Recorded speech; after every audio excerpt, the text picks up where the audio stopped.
क्या हवाओं का रुख बदलने लगा है या एक और यू टर्न ले लिया गया? ताकतवर हलकों के दरवाजे पर दस्तक। चेयरमैन पीटीआई ने मुज़ाकरात का दरवाजा खोल दिया। सीनियर सहाफ़ी और तज्ज़ियाकार आसमा शराजी और सीनियर सहाफ़ी और तज्ज़ियाकार वसीम बादामी ने अहम दावा कर दिया। प्रोग्राम आज राज़ीब खानज़ादा के साथ में गुफ्तगू में आसमा शराजी ने कहा कि पीटीआई मुज़ाकरात की बात करके मौका ढूंढना चाहती है। चेयरमैन तहरीक इंसाफ चाहते हैं मुज़ाकरात के लिए कोई पुल का किरदार अदा करे, इसलिए सदर आरिफ अलवी को सियासी जमातों और एस्टेब्लिशमेंट से मुज़ाकरात का पैगाम भेजा है।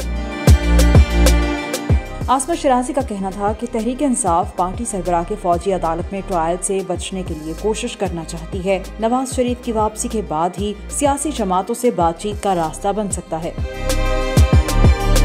सीनियर सहाफ़ी और तज्ज़ियाकार वसीम बादामी ने कहा कि चेयरमैन तहरीक इंसाफ और एस्टेब्लिशमेंट के दरमियान बर्फ पिघलने का इम्कान बहुत कम है। सरबराह पीटीआई इक़्तिदार में भी कोरोना और कश्मीर जैसे मामलात पर नून लीग और पीपल्स पार्टी के साथ बैठने के लिए तैयार नहीं होते थे। निगरान हुकूमत के पीटीआई से राब्तों का भी यही नतीजा निकल सकता है कि चेयरमैन पीटीआई इंतखाबी अमल का हिस्सा ही ना बने। खामोश रहें, इसके बाद पीटीआई को महदूद जगह दे दी जाए।